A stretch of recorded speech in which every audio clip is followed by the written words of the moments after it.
بسم اللہ الرحمن الرحیم. عزیزان مومن، آج اکتوبر 1969 کی 5 تاریخ ہے اور درس قرآن کریم کا آغاز سورہ آل عمران کی 18ویں آیت سے ہوتا ہے. 3/18. سابقہ آیت میں کہا یہ گیا تھا شہد اللہ انہ لا الہ الا هو والملائکۃ واولو العلم قائما بالقسط لا الہ الا هو العزیز الحکیم. اور اس کے بعد تھا کہ ان الدین عند اللہ الاسلام. الاسلام ہے لا الہ الا اللہ، یہی ہے الدین، یہی ہے نظام حیات. کائنات میں یہی قانون کار فرما ہے جسے میں نے کہا تھا law of uniformity of nature. خارجی کائنات میں وحدت قانون، ایک ہی قانون چل رہا اور یہی ہے الہ واحد سے مفہوم. یہی ایک قانون، ایک ضابطۂ آئین انسانی زندگی کے اندر بھی ہونا چاہیے. اور یہ آئین ہے، یہ قانون ہے، یہ ضابطہ ہے جو حضرات انبیاء کرام علیہ السلام کی وساطت سے انسانوں کو وحی کے ذریعے ملتا رہا. اس ساری وحی کی ساری تعلیم کا ملخص لا الہ الا ہو.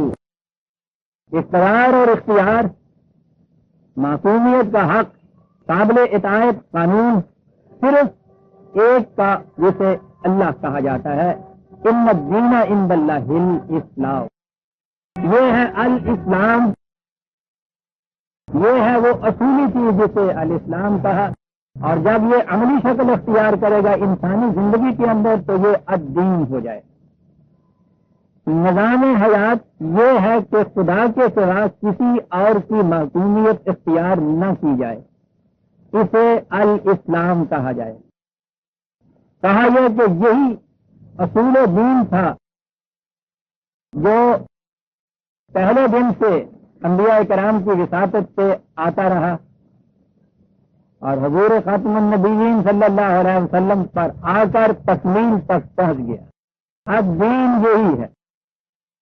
لیکن پھر اگر یہی ایک ہی چیز تھی جو شروع سے آخر تک آتی رہی اور اس انداز سے کہ قرآن نے کہا ہے کہ کوئی قریہ ایسا نہیں تھا، کوئی قوم ایسی نہیں تھی، کوئی ملک ایسا نہیں تھا جس میں یہ وحی کے علمبردار پیغمبر نہ آئے ہوں، تو وہ آئے خدا کی طرف سے ایک ہی دین لے کر آئے. تو اب ہم دیکھتے یہ ہیں کہ قدم قدم پہ خدا کے ماننے والے، خدا کی طرف سے لائی ہوئی تعلیم کے حامل ہونے کے مدعی وہ آپس میں اختلاف کر رہے ہیں. اور اختلاف بھی ایسا کہ دیگر مسائل کے اختلاف تو پھر بھی کبھی مٹ سکتے ہیں، مٹ جاتے ہیں. یہ اختلافات تو امت ہیں.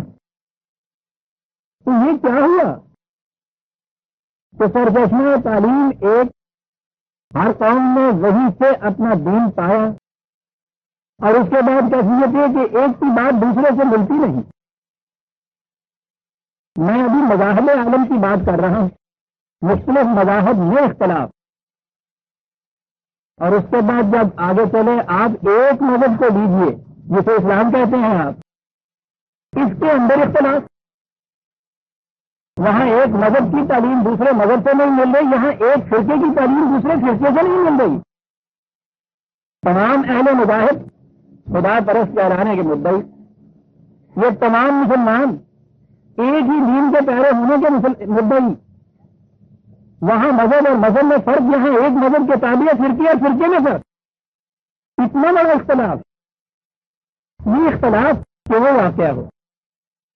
باقی مذاہب کے متعلق تو بہرحال اتنا کیا کہ ہم آگے بڑھ جاتے ہیں کہ ان کی اصلی تعلیم جو خدا کی طرف سے ملی تھی اپنی غیر منزہ حقیقی شکل میں کہیں باقی نہ رہی.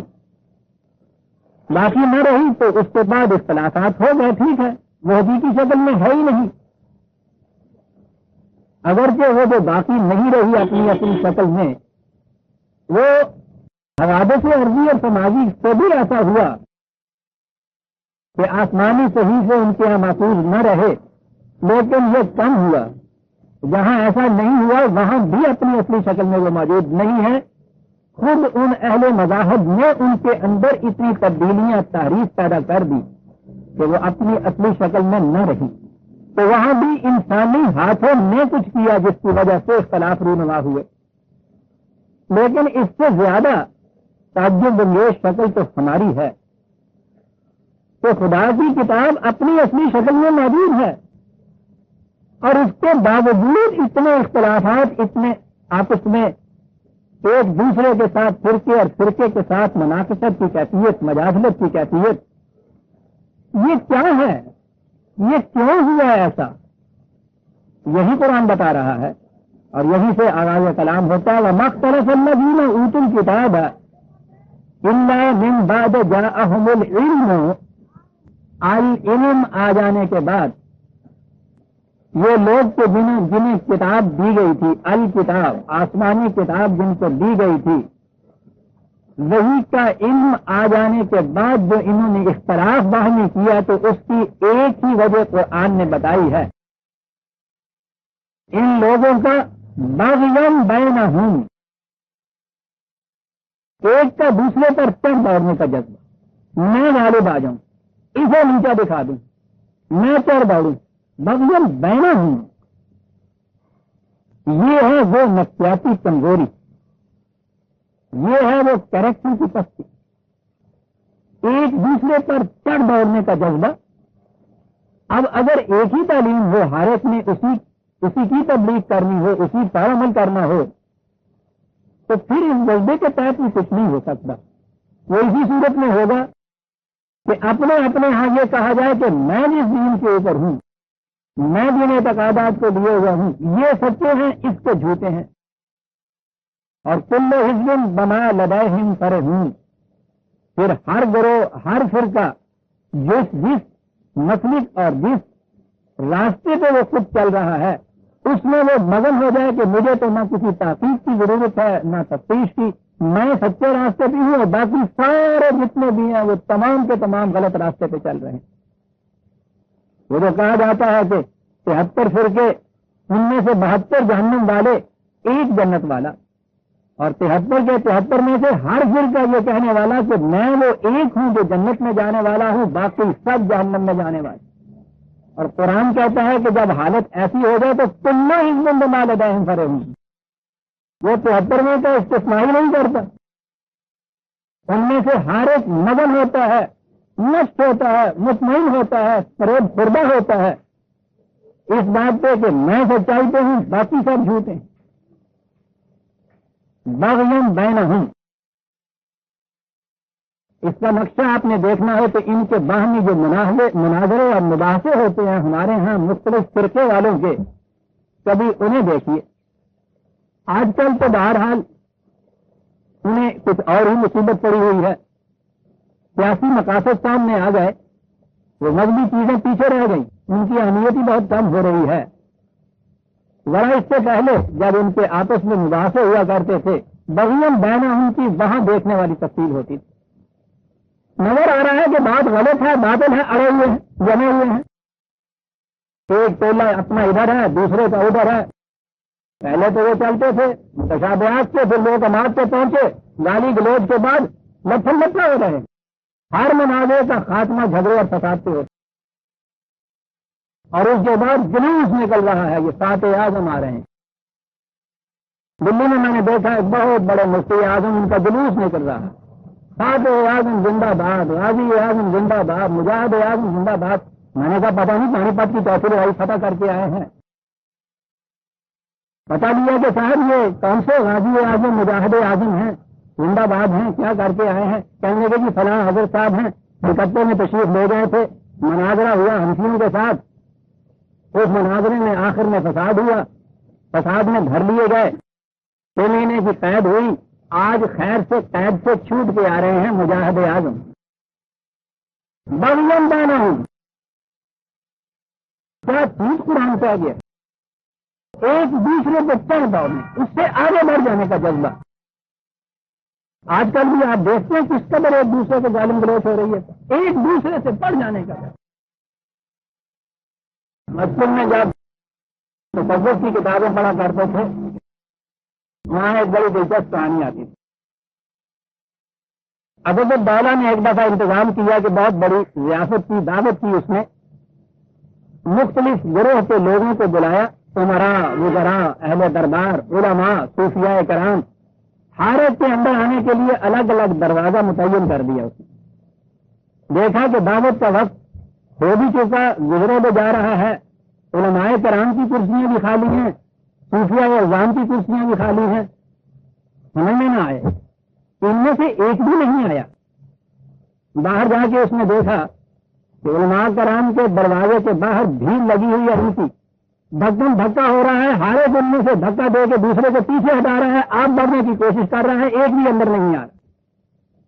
اب چونکہ کتاب تصوف والوں کی تھی، دوسری طرف یہ گئے تو انہوں نے دیکھا کہ وہ صوفیاء کرام کھڑے ہیں، وہ ہر ایک دوسرے سے کہہ رہے ہیں کہ آپ تشریف لے جائیے، میں تو خاص طور آگے ہوں، میں پیچھے جاؤں گا، یہ بھی ان میں سے کوئی نہیں آگے بڑھ رہا۔ یہ سیم لو ٹو لائف۔ اس زمانے میں تو ہمارے بھی ساتھ جھکتے تھے، باہر انہیں وادیوں میں میں تھا، اہل شریعت کے مقابلے میں یہ چیزیں ہم پیش کیا کرتے تھے، ان کا تصوف بتانے کے لیے۔ یہ تو قرآن سامنے آیا تو پتہ چلا نا کہ یہ دونوں باطل، لیکن یہ جو چیز جماعت میں اس میں دکھائی گئی تھی، بغیم بینہم، ایک دوسرے کو دھکا دے کے پیچھے رکھ کے عام آگے بڑھ جانا، یہ ہے وہ ذہنیت۔ کہتا العلم آنے کے بعد تو ان کو متحد ہو جانا چاہیے تھا ایک نقطے سے، العلم آ جانے کے بعد یہ کیفیت کہ ایک دوسرے کو دھکا دے کے پیچھے چھوڑ کے آگے بڑھ جانے کی ذہنیت کیا ہے؟ بغیم بینہم کی یہ کیفیت ہے، اس سے اختلاف پیدا ہوئی۔ دین کا نقص نہیں تھا، اہل اسلام میں کچھ فرق نہیں آ گیا تھا، یہ جو پیغمبر تھے ان چیزوں کے، علم بردار تھے ان چیزوں کے، مدعی تھے ان چیزوں کے، ادارہ دار تھے ان چیزوں کے، بغیم بینہم کی وجہ سے آپس میں یہ کیفیت ہوئی۔ اور دیکھیے اس کو قرآن کیا قرار دے رہا ہے کہ نہیں یکفر بآیات اللہ فإن اللہ سریع الحساب۔ اس طرح انہوں نے قوانین خداوندی سے کفر اختیار کر لی، سارے خدا پرستی کا مدعی یہاں تو کفر کہا، اور اس آیت میں جنہوں نے ابھی جس کا آخری ٹکڑا آپ کے سامنے پیش کیا وہاں تو شرک ہے۔ وَلَا تَكُونُوا مِنَ الْمُشْرِكِينَ مِنَ الَّذِينَ فَرَّقُوا دِينَهُمْ وَكَانُوا شِيَعًا كُلُّ حِزْبٍ بِمَا لَدَيْهِمْ فَرِحُونَ 30/31 30/31۔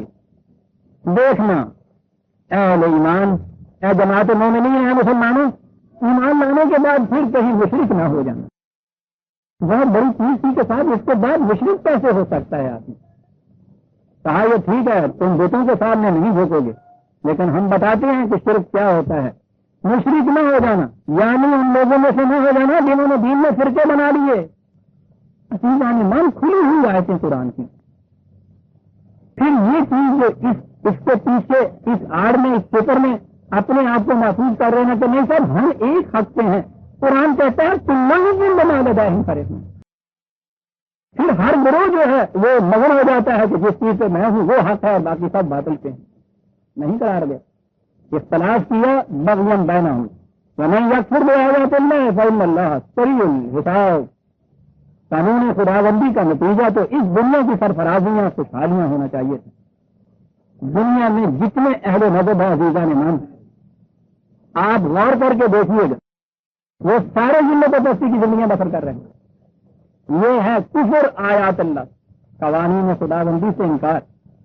آیات اللہ انسانی زندگی کے اندر بھی، خارجی کائنات میں بھی تو آیات اللہ ہیں۔ اہل مذہب ان دونوں آیات اللہ سے انکار کرتا ہے، نہ خارجی مذہب میں وہ سائنٹسٹ بنتا ہے، نہ دین کے اندر وہ خدا کے بھی بتائے ہوئے نظام کا پیرا ہوتا ہے۔ خسر الدنیا والآخرہ ذالک هو الخسران المبین۔ یہاں کا بھی اندھا وہاں کا بھی اندھا، من کان فی ہذہ اعمیٰ فہو فی الآخرۃ اعمیٰ۔ وہ یہاں کا اندھا ہے وہ وہاں کا بھی اندھا ہوتا ہے۔ صحیح الحساب، بہت جلد حساب لے لیتے ہیں ہم ان سے۔ کتنی جلدی حساب ہوتا ہے ان قوموں سے پوچھ کے بعد نبی اکرم صلی اللہ علیہ وسلم سے کہا گیا فَإِنْ حَاجُّوكَ فَقُلْ أَسْلَمْتُ وَجْهِيَ لِلَّهِ وَمَنِ اتَّبَعَنِ۔ اس کے باوجود اگر یہ اہل کتاب، یہ اس چیز کے مدعی کہ ہمارے پاس بھی یہ دین آیا تھا، ہم بھی اس دین کے حامل ہیں، اگر اس کے بعد بھی تم سے جھگڑا کریں، جھگڑا کرنے کی ضرورت نہیں ہے، ان سے یہ کہہ دو کہ ٹھیک ہے تم اگر اسے تسلیم نہیں کرتے اپنے غلط راستے پہ چلو، اس کا نتیجہ تمہیں خود مل جائے گا۔ ہماری تو کیفیت، میری تو کیفیت یہ ہے کہ میں اپنے آپ کو خدا کے قانون کے سامنے جھکاتا ہوں۔ اور یہاں عجیب چیز ہے عزیز المان، ہمارے ہاں سنت نبوی صلی اللہ علیہ وسلم کا اتباع، اس پہ اتنا زور دیا جاتا ہے، یقیناً زور دیا جانا چاہیے، راستہ ہی وہی ہے۔ ہم سوال یہ ہے کہ وہ سنت ہے کیا؟ ان حضرات سے پوچھیے، یہاں 20 برس تو انہیں پوچھتے ہوئے ہمیں بھی گزر گئے، کوئی دو فرقے متفق طور پر نہیں بتا سکتے کہ سنت رسول اللہ کسے کہتے ہیں۔ ہر فرقے کے ہاں اپنی اپنی احادیث، اپنی اپنی سنت رسول۔ قرآن نے یہاں کیا بتایا ہے یہ دیکھیے، اتباع کہا کہ اگر تم لوگ اس چیز سے انکار کرتے ہو کہ دین لا الہ الا اللہ ہے، تم کرو انکار، میں تو اس کے سامنے جھکتا ہوں، وجہی للہ ہے ومن اتبعن، اور جو میرا اتباع کرے گا وہ بھی یہی کچھ کرے گا۔ غور طلب کیا عزیزاں نے من، جب ایک کو آپ نے الہ مان لیا، اس کے قوانین کے سامنے جھکنے کا نام آپ نے دین یا الاسلام رکھ دیا، اور وہ ہو آپ کے پاس محفوظ اس کی کتاب میں، پھر اس کے لیے کوئی وجہ بھی ہے تو اس میں اختلاف ہو جائے، ہماری پتہ نہیں ہوتا۔ یہ جو اتباع ہے اس چیز کا اتباع ہے، رسول اللہ نے کس بات کا اتباع کیا صلی اللہ علیہ وسلم؟ لا الہ الا اللہ۔ ابھی آ جاتی ہے وہ آج جس میں لا الہ کی تشریح پھر کر دی گئی۔ کیا حضور کے زمانے میں بھی تو فرقے تھے؟ یہ جو 73 میں سے ہر ایک کہتا ہے کہ میں سچائی پہ ہوں، دوسرے گمراہ ہیں، کیا ان 73 میں سے کوئی بھی یہ ثابت کر سکتا ہے کہ رسول اللہ صلی اللہ علیہ وسلم اس فرقے کو بلانگ کرتے تھے؟ سنی تھے، شیعہ تھے، سنیوں میں سے حنفی تھے، مالکی تھے، حنبلی تھے، شافعی تھے، پھر یہاں دیوبندی تھے، بریلوی تھے، کیا ان میں سے کسی فرقے سے بھی متعلق تھے نبی صلی اللہ علیہ وسلم؟ حضور نے جو فرمایا کہ میں اور میرے متبعین اس روش پہ ہیں، تو روش تو وہ تھی جس میں کسی فرقے کا وجود نہیں تھا۔ بات تو ہے وہ ذرا سی تھوڑے سے لگا کی، لیکن اس کے اندر ایک بڑی حقیقت پوشیدہ ہے۔ ہمارے یہاں مقلد اور غیر مقلد حضرات جو ہیں، مقلد حضرات کہتے ہیں کہ کسی امام کی تقلید جو ہے ضروری ہے، اس کے بغیر نجات نہیں ہو سکتی، اور ان میں تقلید جو ہے سب سے بڑے امام اعظم امام ابو حنیفہ رحمۃ اللہ علیہ، ان کا عقیدہ یہ ہے ان مقلدین کا کہ ان کی تقلید کے بغیر نجات نہیں ہو سکتی۔ وہ یہ واضح فرما رہے تھے، ایک سادہ لو صرف مسلمان، اس نے یہ پوچھا کہ حضور صلی اللہ علیہ وسلم بھی امام ابو حنیفہ کی یہ مقلد تھے؟ انہوں نے کہا کہ نہیں، امام ابو حنیفہ تو آپ سے بہت بعد پیدا ہوئے۔ وہ کہنے لگے کہ رسول اللہ غیر مقلد ہی مار لیا گیا، نہیں دھکا لگا اسے۔ عزیزان من سوچیے کتنی بڑی بات یہ سادہ لا کہہ گیا، بڑی باتیں سادہ لا ہی کیا کرتے، یہ تو منطق ہے جو آپ کو ان فریبوں میں لے جاتا ہے۔ اتنی بڑی بات یہ کہہ گیا سادہ لاؤ کہ نجات کا مدار اگر تقلید امام ابو حنیفہ پہ ہے، جس نے بھی ان کی تقلید نہیں کی نجات تو نہیں ہوئی نا۔ اس انداز میں اس میں کتنی بڑی حسرت درد چپکتا ہے کہ پھر حضور غیر مقلد بھی مر گئے۔ اس کی سمجھ میں نہیں آتا تھا کہ اب معاذ اللہ نجات کی کیا شکل ہوگی۔ عزیزان ایمان حضور فرماتے ہیں یہ کہ میں بھی اس لا الہ کے سامنے جھکتا ہوں ومن اتبعنی، اور تم نے اگر دیکھنا ہو کہ میرا اتباع کون کرتا ہے، متبع محمد رسول اللہ صلی اللہ علیہ وسلم کون ہے، سنت رسول اللہ کا اتباع کرنے والا کون ہے، تو دیکھو یہ کہ وہ لا الہ کا اتباع کرتا ہے یا نہیں۔ یہاں اس نے الہ کے بعد اسی شخصیت تک جا کے وہ رک گیا، اللہ کا اتباع نہ ہوا۔ اور فرقہ شرک اس لیے ہوتا ہے عزیزان مان کہ ان کے ہاں سند اور حجت کسی نہ کسی انسان کا قول ہوتا ہے، خدا کی کتاب نہیں ہوتا۔ ان سے جا کے کوئی مسئلہ پوچھیے ہمیشہ یہ دہرائیں گے کہ فلاں امام نے یہ کہا، فلاں محدث کا یہ قول ہے، فلاں اس مفسر کا یہ ارشاد ہے، فلاں کا یہ مسلک ہے، کسی نہ کسی شخصیت کا نام آ جائے گا، خدا تک نہیں پہنچا جائے گا۔ خدا تک اگر پہنچ جائے تو اس تک تفرقے کا، فرقے کا، اختلاف کا سوال ہی پیدا نہیں ہوتا۔ تیری درگاہ میں پہنچے تو سبھی ایک ہوئے، پہنچو تو صحیح وہاں، میں کبھی نہیں پہنچیں گے، اس سے بڑے ہی۔ آپ کو پتا ہے قرآن میں من دون اللہ کہا ہوا ہے، یتخذون اندادا من دون اللہ۔ عام طور پہ تو کہا جاتا ہے خدا کے علاوہ، دون کے معنی ہوتا ہے بڑے ہی۔ بڑی عجیب چیز ہے یہ، خدا سے بڑے ہی کسی کو خدا بنا لیتے ہیں، یہ وہاں تک جانے کی ضرورت ہی نہیں ہوتی۔ فرقہ ہمیشہ خدا سے بڑے کسی کو خدا بنانے سے ہوتا۔ اور حضور نے فرمایا کہ اسلمت وجہی للہ ومن اتبعن، جو میرا اتباع کرتا ہے اس کا مسلک یہی ہو۔ ابھی یہ نظر آ جائے گا کہ لا الہ پھر ملے گا کہاں سے، ایک ہی آیت کے بعد آپ وَقُلْ لِلَّذِينَ أُوتُوا الْكِتَابَ وَالْأُمِّيِّينَ، اے رسول آپ پکار کے کہہ دو۔ یہ بڑی اہم آیت آئی ہے عزیزان من، پکار کر کہہ دو، کنہیں پکار کر کہہ دو؟ ایک تو امیین ہیں جن کے متعلق کہا ہے عرب کے وہ رہنے والے وہ اس کے مدعی نہیں تھے کہ ان کی طرف پہلے کوئی رسول آیا، اور دوسرے اہل کتاب جو اس کے مدعی تھے کہ ان کی طرف رسول آتے رہے، ان کے پاس کتاب ہے۔ وہ کہ جو اس کے مدعی نہیں تھے امیین، کہا ان سے بھی کہہ دو، یہ ہے بھی اہم چیز، اور ان اہل کتاب سے بھی کہہ دو، ان سے کہو کہ اسلمتم، کیا تم بھی اس طرح سے جھکتے ہو، اسلام لاتے ہو؟ فَإِنْ أَسْلَمُوا فَقَدْ اهْتَدَوْا، اگر یہ اس طرح سے اس پہ جھکتے ہیں جیسے تم جھک رہے ہو، پھر تو یہ راہ ہدایت کے اوپر ہوں گے۔ وَإِنْ تَوَلَّوْا فَإِنَّمَا عَلَيْكَ الْبَلَاغُ، اور اگر یہ اس سے اعراض برتتے ہیں، دونوں عزیزان من، وہ بھی کہ جو اہل کتاب کے لاتے ہیں، وہ بھی جنہیں تم اہل کتاب نہیں کہتے ہو یا خود مدعی اس سے نہیں ہے، دونوں کی طرف یہ بات آئی، پوری انسانیت آ گئی اس کے اندر۔ اگر یہ اس سے اعراض برتتے ہیں تو پھر تیرا کام صرف اس چیز کو پہنچا دینا ہے، واللہ بصیر بالعباد، ہم دیکھ رہے ہیں کہ لوگ کیا کرتے ہیں۔ میں نے کہا تھا اہم آیت، اس اعتبار سے ہمارے ہاں اس دور میں ایک راؤ چلی، خالص سیاسی، روس یا چین یہ سوشلسٹک کنٹریز گنی ہیں، ان کا معاشی نظام سرمایہ داری کے نظام کے خلاف، نظام سرمایہ داری کے حامی یورپ کی ساری طاقتیں، امریکہ، امپیریلسٹ، یہ کنٹریز جن کو آپ کیپیٹلسٹک کہتے ہیں، یہ ان کے خلاف اٹھے، خالص سیاسی چیز۔ اب انہیں ضرورت تھی کہ مسلمانوں کے ممالک اپنے ہاں یہ کتنے ہی کمزور و ذلیل کیوں نہ ہوں، ان کی ضرورت پڑ جاتی ہے ان بڑی بڑی سلطنتوں، جغرافیائی ان کی پوزیشن ایسی ہے، بالکل مرکزی پوزیشن دیے ہوئے، آبادی کے لحاظ سے بھی خدا کے فضل سے 60-70 کروڑ، ان کی ضرورت پڑتی ہے ان کنٹریز۔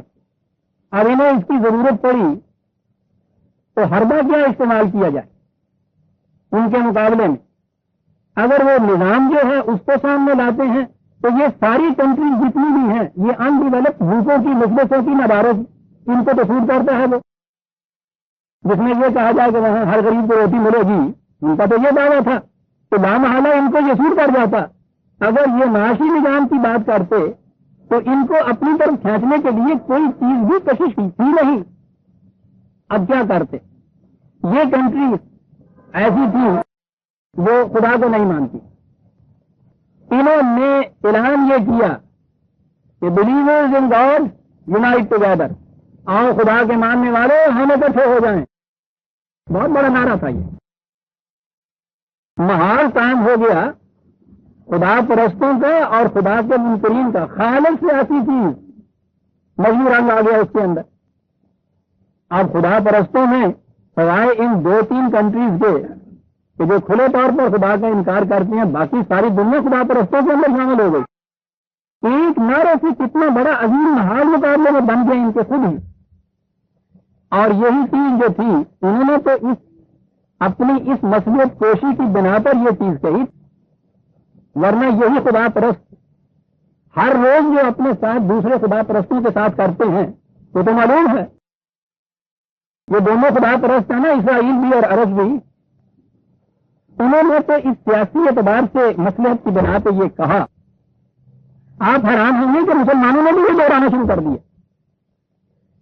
مجھے اس وقت عزیزان مان ان نظاموں سے بات نہیں ہے. مجھے خدا پرستی اور انکار خدا سے اصولی بات نہیں ہے. میں کہہ یہ رہا ہوں کہ انہوں نے بھی تسلیم کر لیا، مسلمانوں نے بھی، کہ یہ یورپ کے عیسائی اور یہودی یہ خدا پرست ہیں اور یہ سوشلسٹ جو ہیں یہ خدا کا انکار کرنے والے ہیں. ٹھیک ہے، وہ خدا کا انکار کرتے ہیں، دھڑلے سے انکار کرتے ہیں.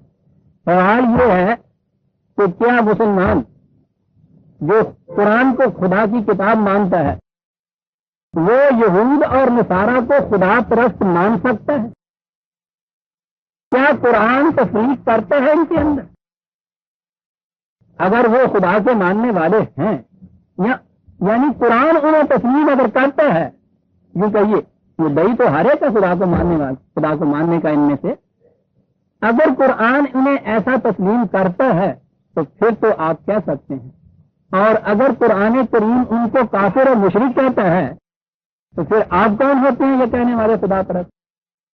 پہلی آیت تو یہی ہے، امیین وہ کہ جن کی طرف کوئی کتاب نہیں آئی، اہل کتاب ہو یہ یہودیوں کے اوپر، پھر تو تم ہدایت کے اوپر ہو، اور اگر نہیں جھکتے ہو تو جیسے امیین ہے تم بھی ویسے ہی ہو. لیکن اتنی سی بات نہیں، قرآن تو اس معاملے میں بڑی وضاحت سے بات کرتا ہے. آپ نے غور فرما لیا کہ یہ بات بظاہر جو بڑی عام سی نظر آتی تھی اس دور میں کتنی اہمیت اختیار کر گئی، قرآن کریم کی طرف آئی. نصارہ یعنی عیسائی 5/17 5/17. میں نے کہا ہے نا کہ کفر اور شرک یہ چیزیں ہیں نا جو امتیاز کریں گی خدا پرستوں میں اور غیر خدا پرستوں میں، اسے کفر کہا جاتا ہے، یہ شرک کہا جاتا ہے. جس نے بھی حضرت عیسیٰ علیہ السلام کی الوہیت پر ایمان جو لے آیا اس کو مان لی، نقلاق کام لو، یقینی طور پہ سمجھ لو کہ وہ کافر ہو گیا. سنیے من کیا کہہ رہا ہے قرآن، یقیناً لام بھی ہے قد بھی ہے، کفر کیا اس نے. 5/72 وہی الفاظ، لقد كفر الذين قالوا ان الله هو المسيح ابن مریم. کفر کیا ان لوگوں نے، کافر ہو گئے یہ لوگ جنہوں نے کہا کہ مسیح جو ہے وہ اللہ ہے، اس کو قرار دینے والے.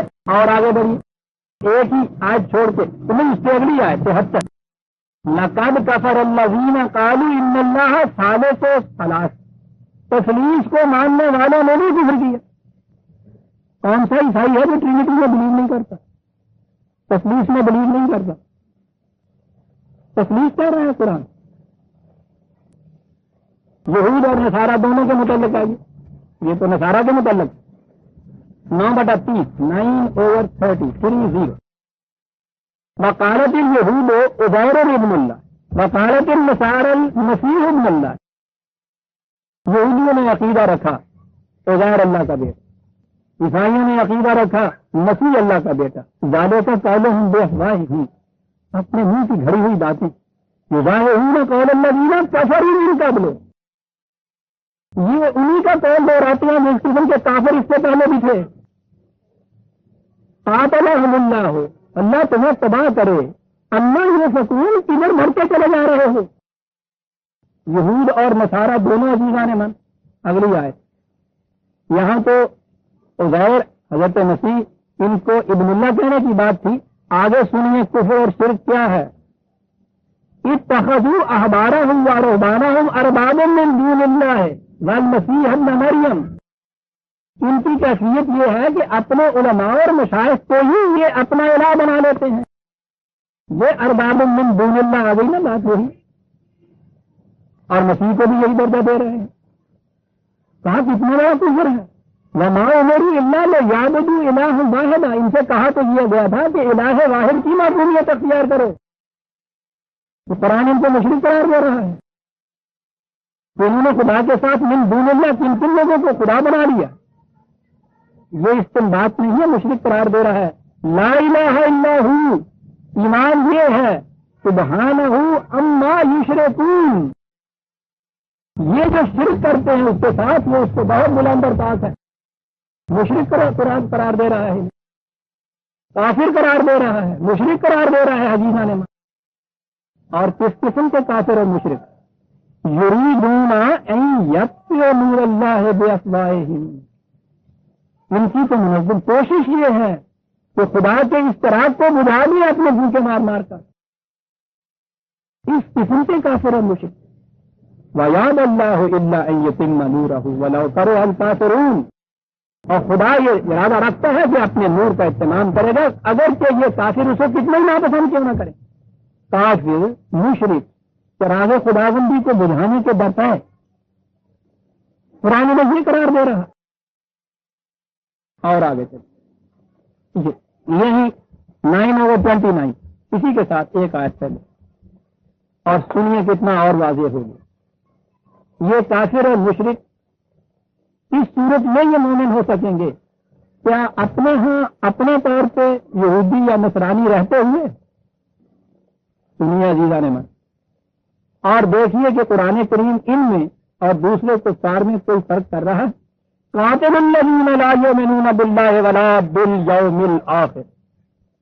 مشرکین کے ساتھ جہاں جنگ کا کہا تھا کہا کہ یہ ان میں سے یہ جو ہیں یہ یہود و نصارہ, کہا ان کے ساتھ بھی تمہیں جنگ کرنی ہوگی. یہ کون ہے؟ یہ وہ لوگ ہیں جو ایمان نہیں لاتے, نہ اللہ پہ ایمان لاتے ہیں نہ آخرت پہ ایمان لاتے ہیں. آپ انہیں خدا پرست کہہ رہے ہیں عزیزان من. کہتا ہے نہ یہ خدا پر ایمان لاتے ہیں نہ آخرت پہ ایمان لاتے ہیں. عزیزان من ایمان وہ نہیں ہے جو ہم اپنے ذہن میں سمجھ لے کے ایمان ہو گیا. ایمان وہ ایمان ہوگا جسے قرآن ایمان قرار دیں. ہم تو اس لیے اس کی آنکھیں بند کر لیتے ہیں کہ اگر یہ کسوٹی ہو تو یہود و نصارہ تو ایک طرف رہے, ہمارا ایمان بھی خطرے میں پڑ جاتا ہے. اس لیے ہم نے پھٹی کر کے رکھ دی. تم بھی خدا پرست ہم بھی خدا پرست. چل بھائی من تیرا ملا بھائی تو میرا حاجی بھائی دونوں خدا پرست. قرآن کی طرف آئیے دونوں ختم. لا یؤمنون باللہ ولا بالیوم الآخر. نہیں ایمان رکھتے. ولا یحرمون ما حرم اللہ ورسولہ. جن چیزوں کو خدا اور رسول نے واجب قرار دیا ہے یا حرام قرار دیا ہے یہ انہیں واجب قرار نہیں دے رہے. صرف ماننے کی بات نہیں, اگلی چیز یہ بھی آ گئی. ولا یدینون دین الحق کے بات ہی ختم ہو گئی. یعنی یہ دین حق اختیار نہیں کر رہے تھے اور دین حق تو اب یہی ہے. تو جو بھی اس زمرے میں آیا ولا یدینون دین الحق تو قرآن تو یہ کہہ رہا ہے کہ نہ یہ خدا کو ماننے والے نہ یہ آخرت کو ماننے والے. کہا جائے گا کہ نہیں صاحب یہ اوروں کے متعلق کہا ہے. قرآن آپ کو بھاگنے دیتا ہے. ولا یدینون دین الحق من الذین اوتوا الکتاب. ان اہل کتاب میں جو دین حق یہ قرآن کا دین اختیار نہیں کرتا وہ اسی زمرے میں ہے جس زمرے میں وہ لوگ ہیں جو اللہ اور آخرت کا انکار کرتے ہیں. ان میں کوئی فرق نہیں. آپ دیکھ رہے ہیں کہ قرآن کی روح سے کیا سمجھ مل رہی ہے. اب اس کے بعد اور وضاحت چلی. کیا یہ کریں تو پھر اسے اسلام کہہ دیں. مولانا آزاد مرحوم نے تو بات سیدھی سی کہہ دی آپ نے کہ اگر یہ لوگ اپنے اپنے دین کے اوپر قائم ہو جائیں جس پہ بھی ہیں تو انہوں نے لکھا یہ ہے کہ پھر اسلام کہتا ہے کہ میرا کام بن گیا کام. ٹھیک ہے, یہی تھی نا تفسیر کہ جس کا کانگریس نے ہندی میں ترجمہ کرا کے لاکھوں کی تعداد میں وہاں بانٹا تھا. یہ بات چمید نہیں. پلمبر ہر سے ووٹ سیدھا بات سیدھا ووٹ. یہ آج اس جنگ کے اندر شامل. چلیے اسلام کی فائدے اس زمانے کی آج بھی اس کی شہادت دیتی ہے کہ کس قسم کی جنگ ہمیں وہاں لڑنی پڑ رہی تھی تاریخ پاکستان کے دوران میں. یہ بھی ایک جنگ لڑنی پڑ رہی تھی وہاں. انہوں نے تو یہ کہا ہے اب آ کر ان چین اور روس کے خلاف تو یہ سارے مسلمان ہیں. وہاں یہ تفسیر پوری لکھی گئی تھی. اسلام کہتا ہے میرا کام ہو گیا اور اگر وہ اپنے آپ کو یہ کہیں کہ ہم ٹھیک ہندو ہیں تو بس ٹھیک ہے اور پھر کسی چیز کی ضرورت نہیں. سنیے قرآن ان سے کیا کہہ رہا ہے. 2/41 2/41 یہاں بنی اسرائیل یہودیوں سے کہا گیا، اعلان کر دیا بنی اسرائیل کہہ کے یہودیوں کے سارے فرقے سمیٹ لایا قرآن اس میں، انہوں نے تو بہت سے فرقے ہیں، ان سے اعلان کیا گیا کیا کرو، آمنوا بما انزلت مصدقا لما معکم، جو ہم نے اب یہ نازل کیا ہے اس پہ ایمان لاؤ، یہ سچا کر کے دکھائے گا ان چیزوں کو جو تمہیں اپنے وقت میں دی گئی تھی، اس پہ ایمان لاؤ، ولا تکونوا اول کافر بہ، تمہیں تو چاہیے تھا سب سے پہلے لپکتے اس کی طرف کہ تمہارے یہاں تمہاری کتابوں میں اس کے آنے والے کی شہادت اور پیشینگویاں لکھی ہوئی ہیں، تم سب سے پہلے اس سے کافر ہوتے، کافر، اس پہ ایمان لاؤ۔ 2/41 4/47 4/47 یا الذین اوتوا الکتاب آمنوا بما نزلنا مصدقا لما معکم، یہاں اہل کتاب اوتوا الکتاب کہہ دیا ہے، سارے ظاہر کتاب اس کے اندر آ گئے، اور قرآن کہتا ہے کہ یہ جتنی بھی اقوام عالم تمہیں نظر آئیں گی کسی نہ کسی زمانے میں ان کو کتاب ہم نے دی تھی، دنیا کے اہل کتاب اس کے اندر آ گئے، ایمان لاؤ اس قرآن سے۔ عزیزان من، یہ کوئی عصبیت نہیں تھی، یہ کوئی تعصب نہیں تھا، یہ بات نہیں تھی پھر وہ مجھے پنجابی میں کہنا پیا کہ کمیاری اپنا پانڈا سنا دی ہے، یہ بات نہیں کہ یہ اپنا پانڈا سی، سوال ہی نہیں، وہ تو قرآن جو کہہ یہ رہا ہے، خدا یہ کہہ رہا ہے کہ ہم بھیجتے رہے ہیں تمام کی طرف یہ ہدایت، اس آسمان کے نیچے کسی کے پاس بھی وہ کتاب جو ہم نے بھیجی تھی اپنی اصلی شکل میں موجود نہیں ہے، اور یہ یوں تعلیم نہیں ہے قرآن کی۔ دنیا میں اس وقت کوئی مذہب بھی ایسا نہیں ہے جو ثابت کرنا تو ایک طرف رہا عزیزان من، اس کا مدعی بھی ہو کہ ہمارے پاس جو کتاب موجود ہے وہ حرفاً وہی ہے جو ہمارے نبی کو ملی تھی۔ تفصیل چاہتے ہیں تو میری کتاب آسمانی کتاب ہے، انہیں دیکھ لیجیے، ان سب کی اپنی شہادت موجود، یہ وجہ تھی جو قرآن کہتا ہے کہ تمہارے پاس وہ ہے نہیں، اور یہ کتاب وہ ہے جو ان تمام چیزوں کی تصدیق کرے گی جو تمہیں اپنے وقت میں دی گئی تھی، لہذا اگر تم خدا کی طرف سے دیے ہوئے دین کے اوپر ایمان لانا چاہتے ہو تو پھر تو اس پہ ایمان لانا پڑے گا، یہ بات ہے۔ یہاں صرف یہی کہا کہ جو ہم نے نازل کیا، قرآن کریم اور وضاحت کر دیتا ہے، نازل کیا 47/2 والذین آمنوا وعملوا الصالحات وآمنوا بما نزل علی محمد، اتنی تصریح سے کہہ رہا ہے ایمان اس پر ایمان جو محمد پہ ہم نے نازل کیا ہے صلی اللہ علیہ وسلم۔ چلیے ان پہ بھی نازل کیا، پہلوں پہ بھی نازل کیا، قرآن ہے، واہ الحق، تو الحق اب یہی ہے، الحق کہا قرآن نے، واہ الحق تو من ربہم، ان سب کے رب کی طرف سے اب الحق یہ ہے ما نزل علی محمد، اس سے زیادہ بھی وضاحت کی ضرورت ہے عزیزان من، ضرورت ہے تو وہ اس سے زیادہ بھی واضح کر، سنیے عزیزان من۔ 2/135 2/135 وقالوا کونوا ہودا او نصارا تہتدوا،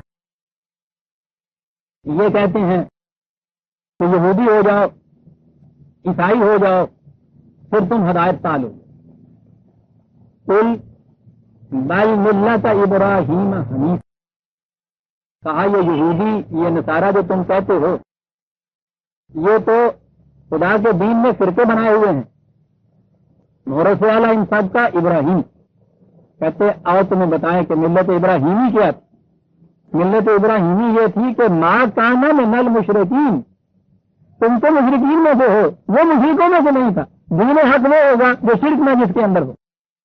اگلی آیت، کہو ان سے آمنا باللہ، ہم ایمان لائے اللہ پہ، وما انزل الینا وما انزل الی ابراہیم و اسماعیل و اسحاق و یعقوب والاسباط وما اوتی موسیٰ و عیسیٰ وما اوتی النبیون من ربہم لا نفرق بین احد منہم، کہو کہ آؤ سنو ہم کیا مانتے، ہم یہ مانتے ہیں، تسلیم کرتے ہیں، یہ تمام انبیاء کرام جن کا یہاں ذکر کیا گیا اور وہ بھی کہ جن کا نام نہیں لیا گیا، ہم مانتے ہیں کہ اپنے اپنے وقت میں خدا کی طرف سے سچے رسول تھے، سچی کتابیں اور تعلیم لائے تھے.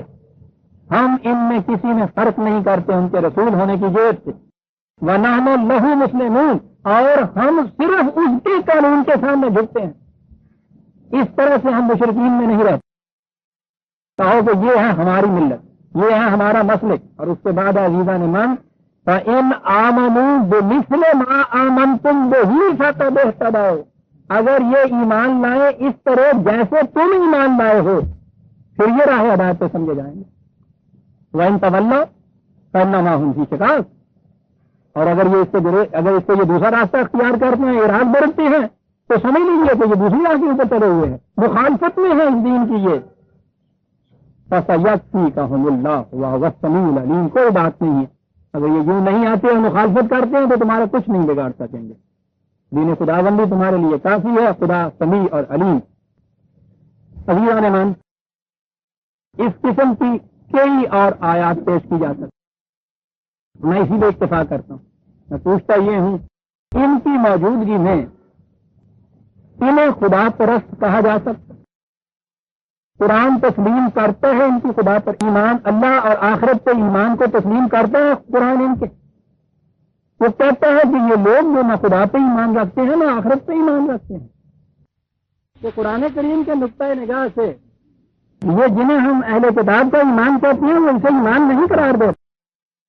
وہ اسی لیے انہیں بھی دعوت دیتا ہے قرآن پر ایمان لانے کی. اگر ان کا ایمان ہو جائے تو پھر سوال ہی نہیں ہے کہ انہیں دعوت دی جائے. اور اسی لیے نبی اکرم صلی اللہ علیہ وسلم کے متعلق ارشاد فرمایا گیا کہ کافۃ للناس کے لیے حضور رسول ہیں. اس میں اہل کتاب اور غیر اہل کتاب کی کوئی تفریق نہیں ہے. فَإِنْ آمَنُوا بِمِثْلِ مَا آمَنْتُمْ بِهِ فَقَدِ اهْتَدَوْا. اور فیصلہ ہے اس میں، دنیا کا کوئی انسان بھی ہو، اگر وہ اس طرح سے ایمان لاتا جیسا قرآن نے کہا اور جیسا تم نے اس کے مطابق کیا، پھر اسے صاحب ایمان آپ کہہ سکتے ہیں، ورنہ وہ ایمان والا نہیں ہے. اس اعتبار سے یہ جنہیں آپ کافر اور جنہیں اہل کتاب کہتے ہیں، ایمان کا جہاں تک تعلق ہے دونوں میں کوئی تفریق نہیں کرتا قرآن.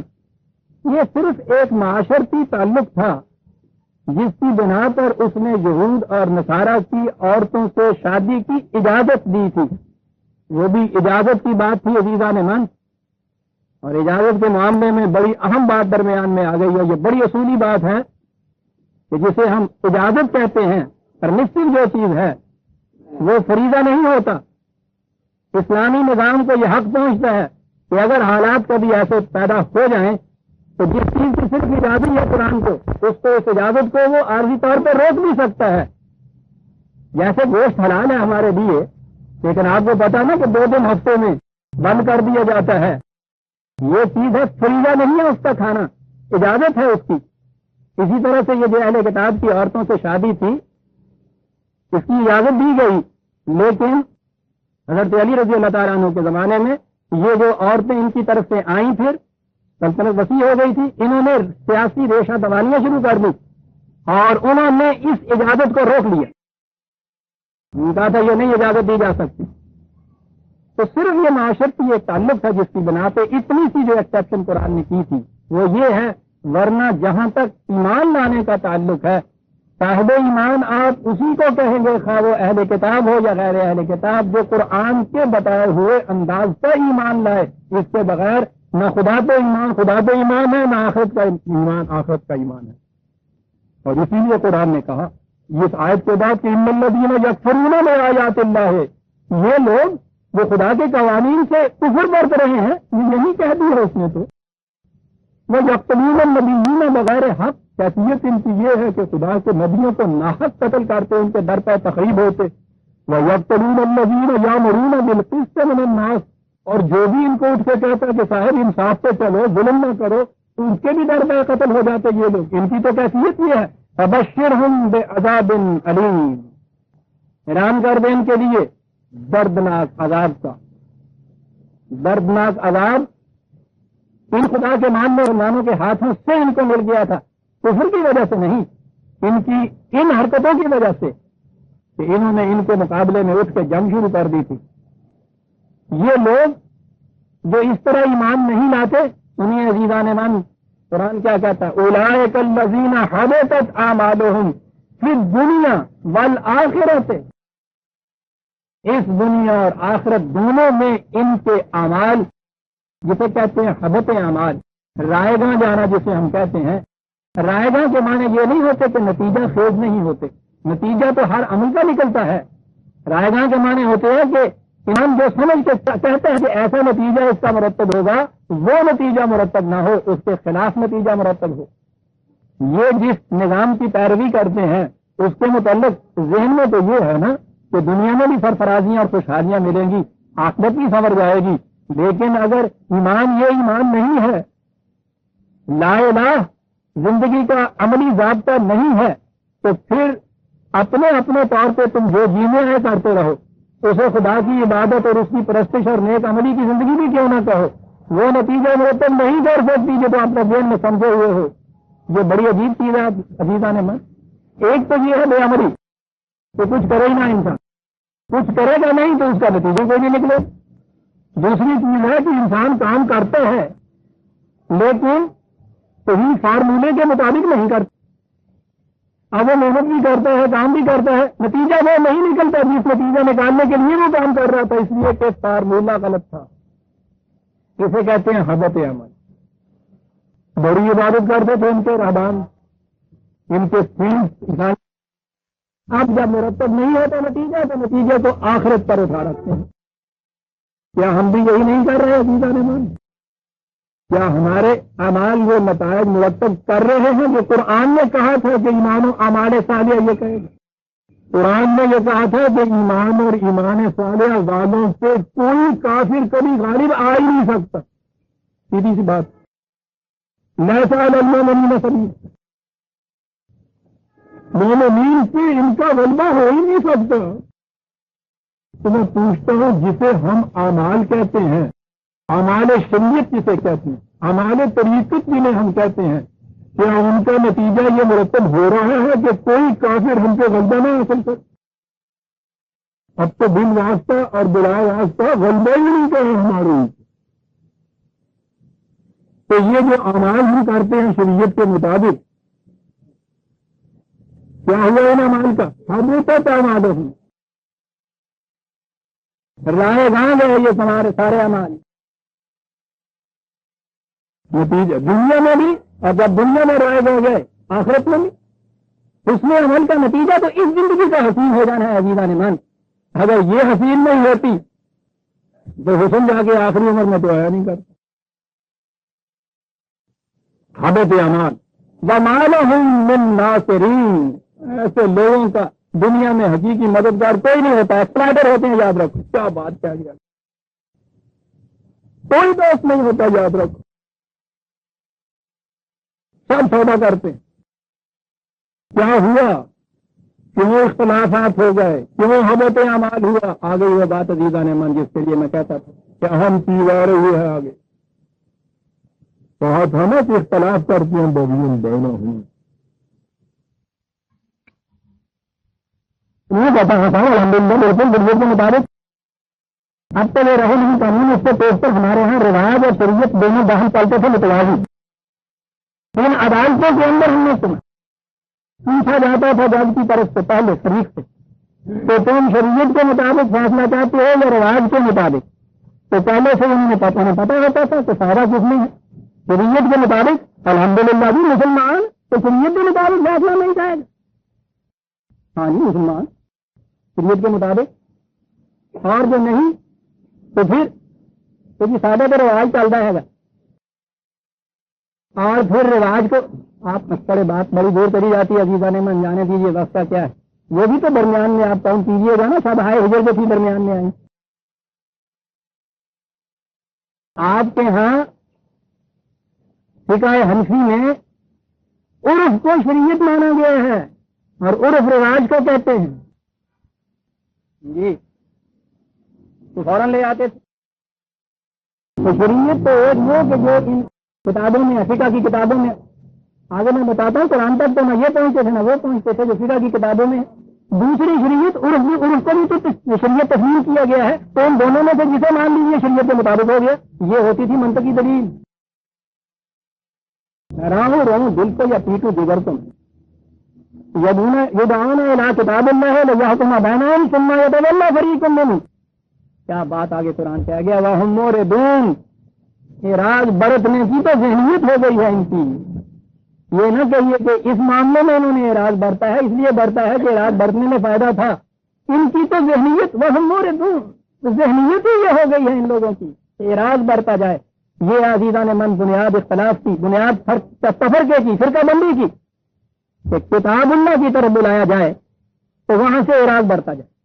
قرآن نے کہا تھا 16/64 وَمَا أَنزَلْنَا عَلَيْكَ الْكِتَابَ إِلَّا لِتُبَيِّنَ لَهُمُ الَّذِي اخْتَلَفُوا فِيهِ. یہ کتاب ہم نے نازل اس لیے کی ہے کہ جن باتوں میں یہ لوگ اختلاف کرتے ہیں ان کو یہ واضح کریں. کیا بات اس کتاب کی بتائی.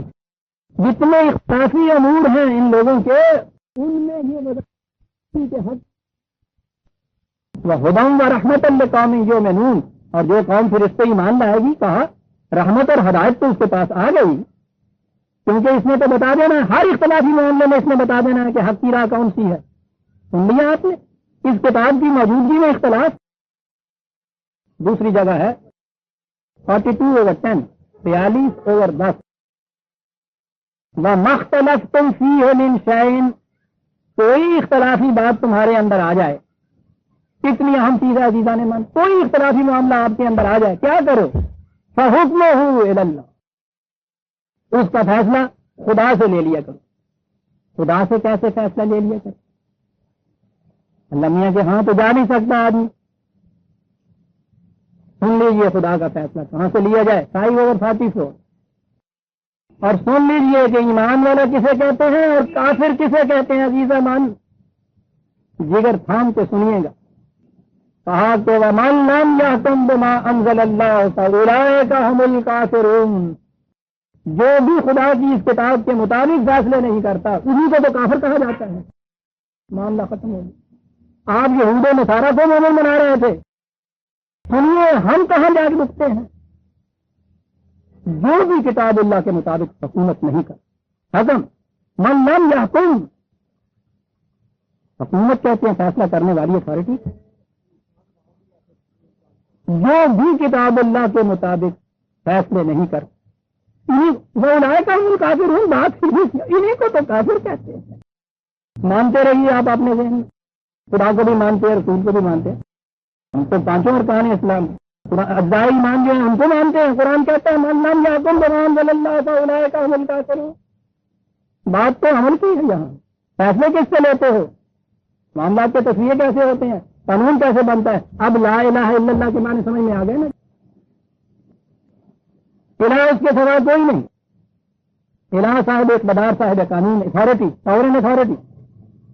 اس سے فیصلہ لینا ہے. کیسے لینا ہے؟ اس کی کتاب سے فیصلہ لینا ہے. جو اس کی کتاب سے فیصلہ لیتا ہے وہ مومن ہے، جو اس سے فیصلے نہیں لیتے ہیں کافر ہیں. عزیزان من غور کیجیے،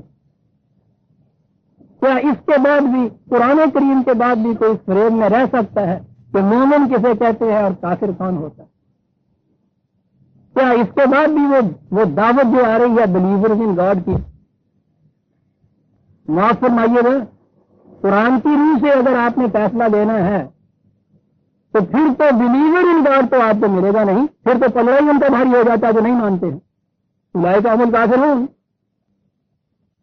بڑی غور طلب چیزیں یا سیاسی حربے استعمال کر لینے اور اس کے لیے یا اپنے آپ کو فریب دے لینا یا دنیا کو فریب دینا.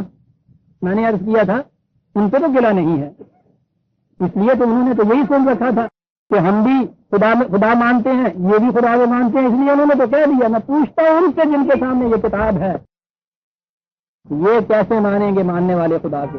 لیکن میں نے عرض کیا کہ یہ تو اس لیے نہیں بیٹھیں گے پرکھنے کے لیے کہ اس پرکھنے کے بعد صورت تو یہ ہوگی کہ اپنی پرکھانی شروع ہو جائے گی. جب بھی ہم نے ان کے کفر کو دیکھا، قرآن پکار کے ان سے کہہ دے گا ارے دل یہ تو اپنی داستان معلوم ہوتی ہے. اولئک هم الکافرون. لہذا یہ لوگ ذالک بانہم قالوا لن تمسنا النار الا ایاما معدودات وغرہم فی دینہم ما کانوا یفترون. عجیب چیز، کتاب اللہ کے مطابق اگر فیصلے نہیں لیے جاتے تو بہرحال اتنا تو مانتے ہی ہیں نا کہ یہاں نہ صحیح قیامت میں دوزخ میں جائیں گے، جہنم میں جائیں گے.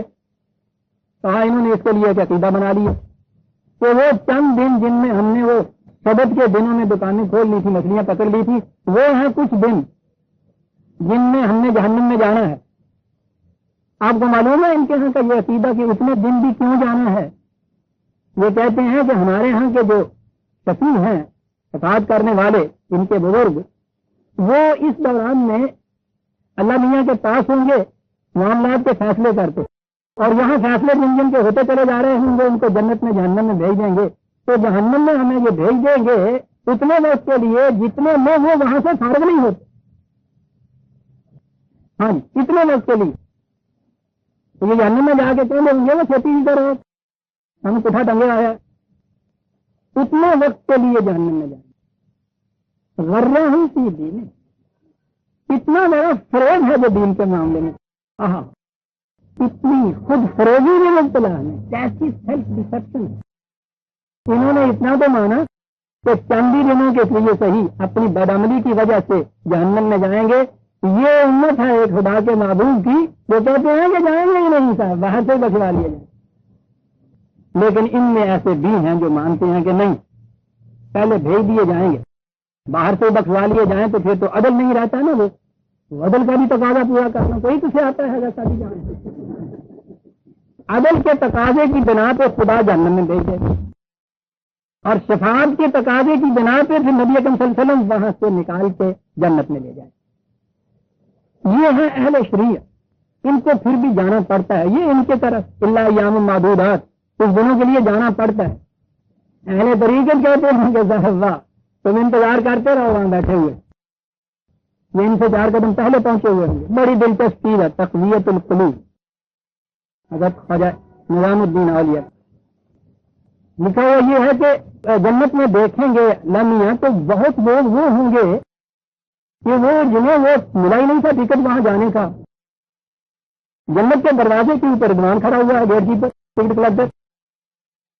اب اسے جان پڑے گی کہ تیری آئی نہیں پیسے وداؤٹ ہی جان گے سارے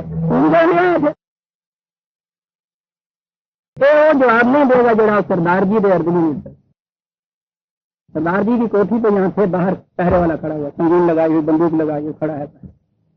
وہ کوئی آئے، انہوں نے آگے کہا کہ سردار جی اندر ہم نے منسٹر صاحب کو ملنے کے لیے جانا ہے، چلے جائیں. یہ کیسے جا سکتے ہو، دیکھتا نہیں ہم کیسے کھڑے ہیں بندوق لیے تلوار لیے ہوئے.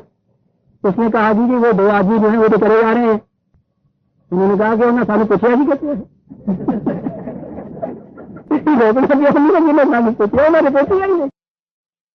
لیکن یہاں کچھ اور ہوا.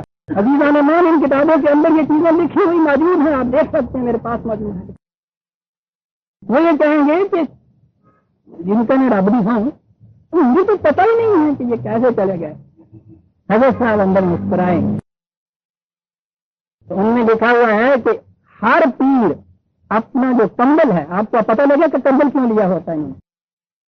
ہر پیر کے کمبل کے ایک ایک داغے کے ساتھ 1,00,000 مریدوں کی روحیں چلتی ہوئی ہوں گی، دعا پہ ہوئی ہیں. تو وہ کمبل لیے ہوئے چلا جا رہا ہے، اور رضوان نے ایک ٹکٹ ان کا دیکھا، اندر پاس کر دیا، اندر جا کے سے چاڑ کر دی.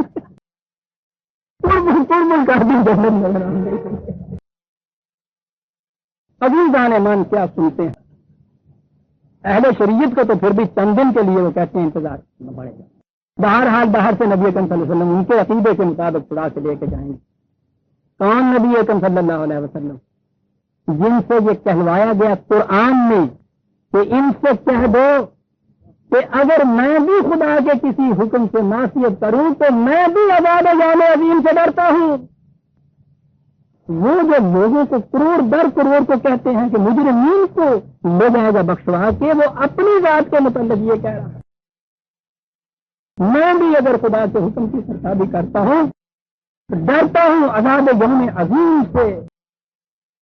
یہ جو امت بڑی محبوب ہوتی ہے، بیٹی محبوب نہیں تھی اس محبوب کو جس نے بیٹی سے یہ کہہ دیا تھا کہ فاطمہ ذہن میں یہ نہ رکھنا کہ محمد کی بیٹی ہوں اس لیے وہاں چھوٹ جاؤں گی. کوئی شخص عمل کے بغیر وہاں چھوٹ نہیں سکے.